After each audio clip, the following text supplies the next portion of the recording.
Next is types of chemical reaction. ठीक है, अभी तक हमने पढ़ा कि केमिकल रिएक्शन किसको कहते हैं, केमिकल रिएक्शन के अंदर कौन कौन से चेंजेस आ रहे हैं, ठीक है, और कौन कौन से चेंजेस है जिनके बेसिस पे हम बता पाते हैं कि अच्छा ये केमिकल रिएक्शन है या नहीं है।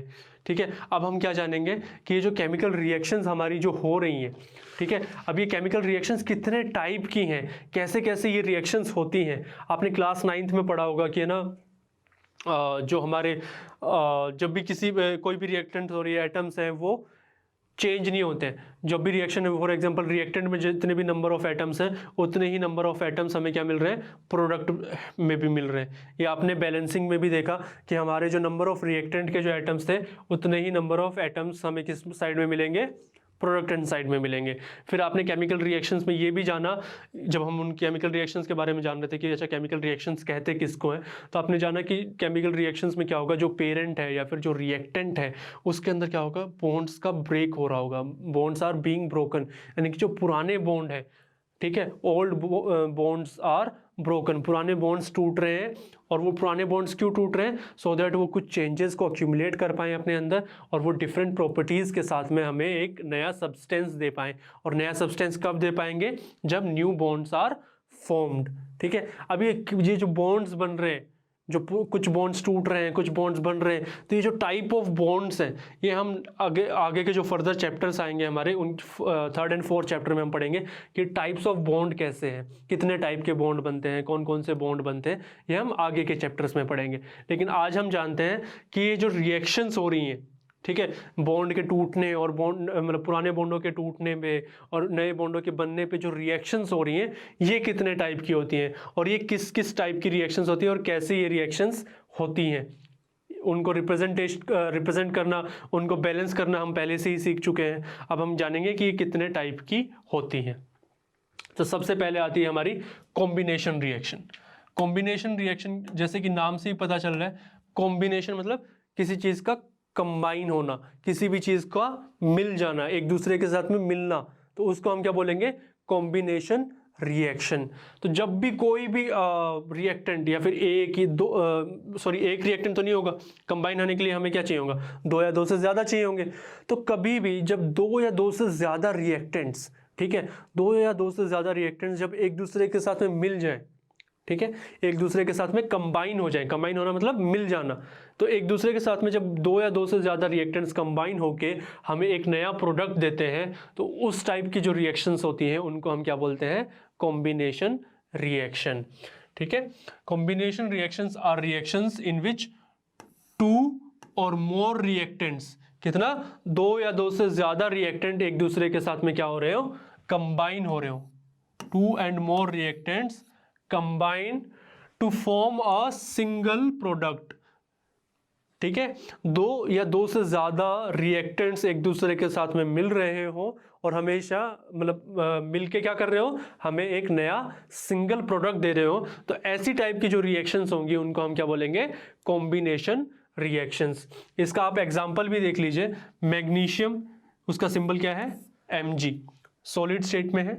ऑक्सीजन सिंबल क्या है, O2, O, ठीक है, गैसियस स्टेट में है। तो मैग्नीशियम और ऑक्सीजन क्या होंगी, ये क्या है, 2 रिएक्टेंट हो गए, ये जब एक दूसरे के साथ में मिलेंगे तो इनके मिलने की वजह से ये क्या देंगे, हमें एक नया प्रोडक्ट दे रहे हैं, सिंगल प्रोडक्ट दे रहे हैं, मैग्नीशियम ऑक्साइड MgO।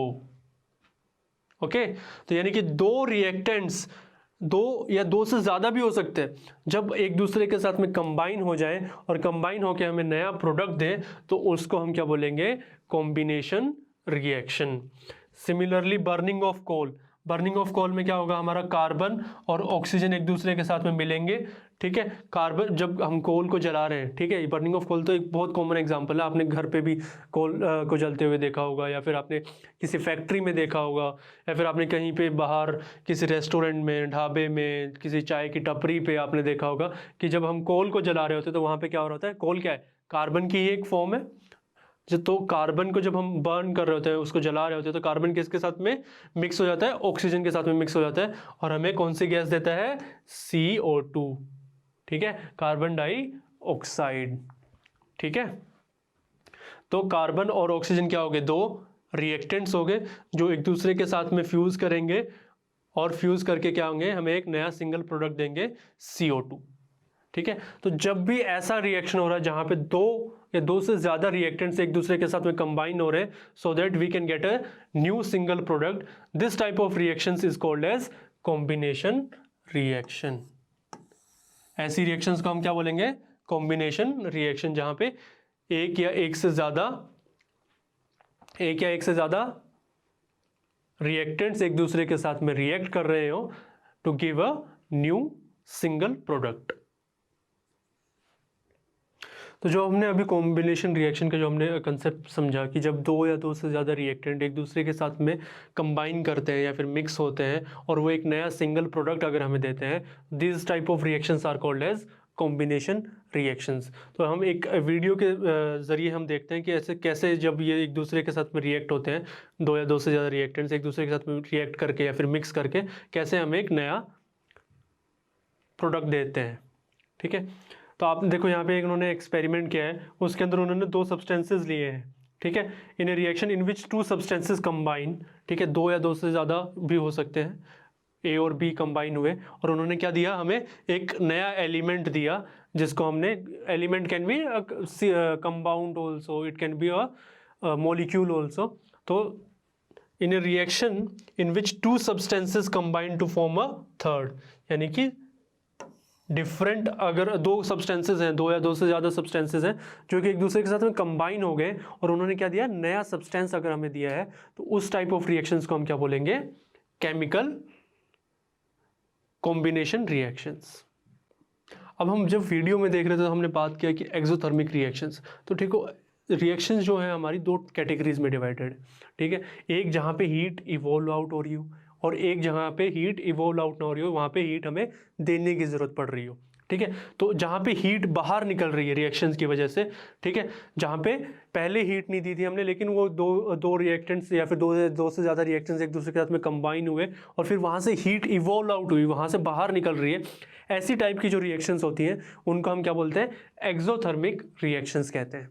ठीक है, और ऐसी रिएक्शन जहाँ पे हमें हीट देनी पड़ रही है, अब वो हीट हम चाहे किसी भी फॉर्म में दे रहे हो, चाहे हम उस हीट को लाइट की फॉर्म में दे रहे हो, चाहे उसको हम इलेक्ट्रिक करंट की फॉर्म में दे रहे हो या फिर किसी और फॉर्म में भी दे रहे हो, तो जब हमें हीट देनी पड़ रही है तो वैसी रिएक्शंस जहाँ पे हमें हीट देनी पड़ रही है रिएक्शन को कैरी आउट कराने के लिए, उनको हम क्या बोलेंगे, एंडोथर्मिक रिएक्शंस, यानी कि वहाँ पे हीट का क्या हो रहा है, एब्जॉर्प्शन हो रहा है।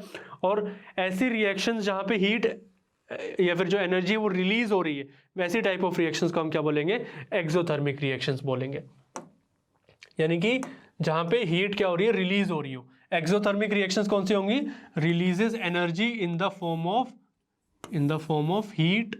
अब हीट भी हो सकती है, लाइट भी हो सकती है, and it increases the temperature of the surroundings.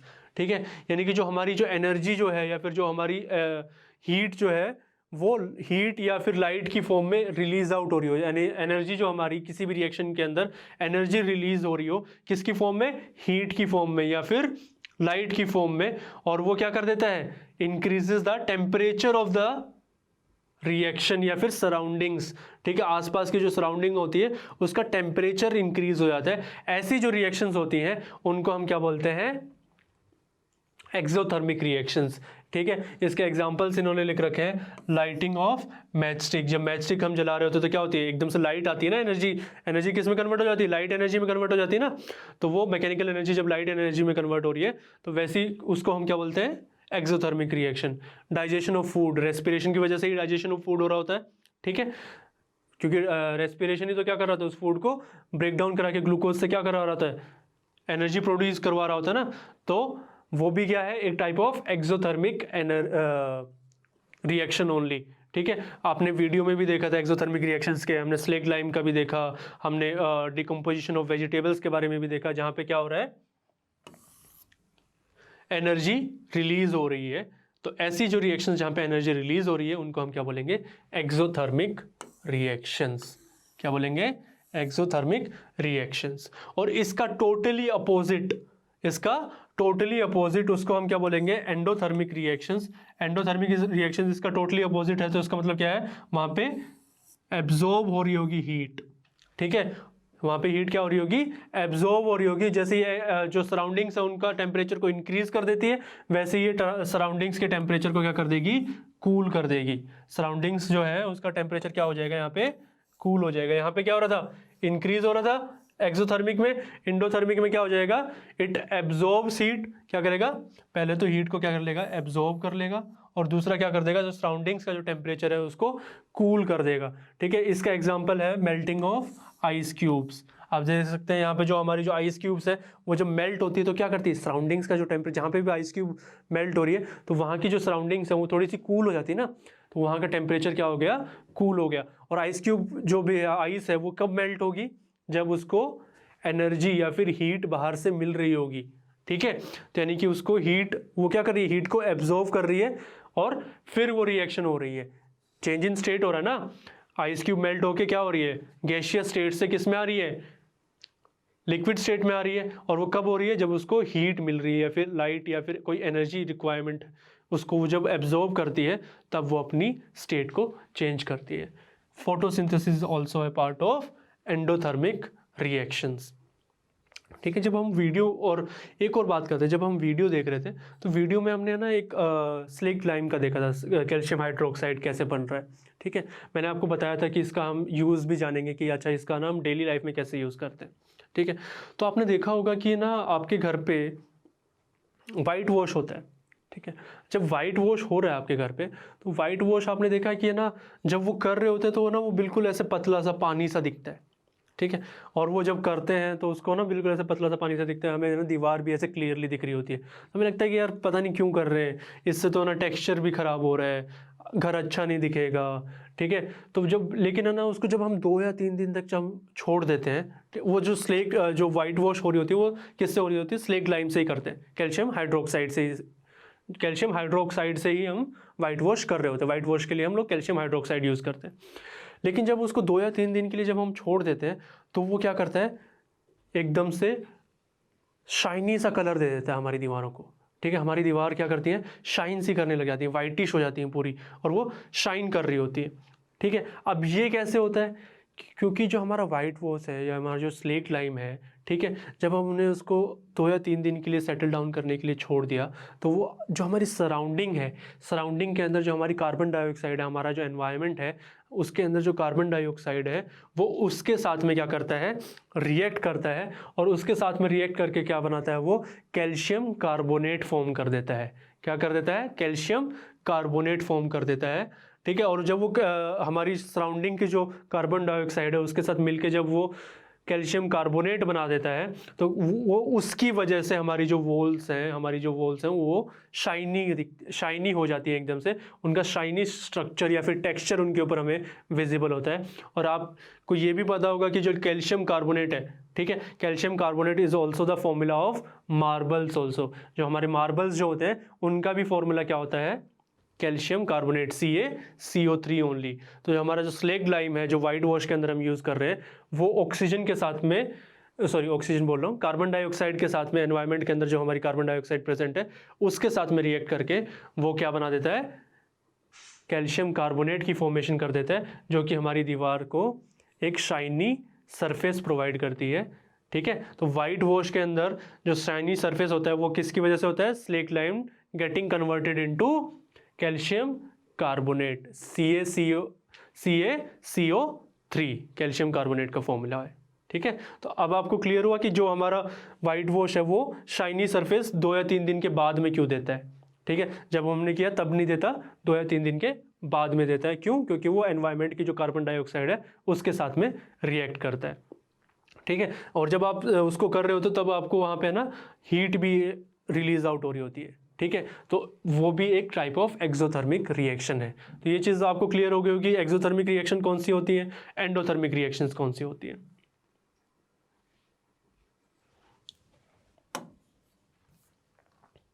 ठीक है, अब इसके बेस पे हम कुछ क्वेश्चंस देख लेते हैं।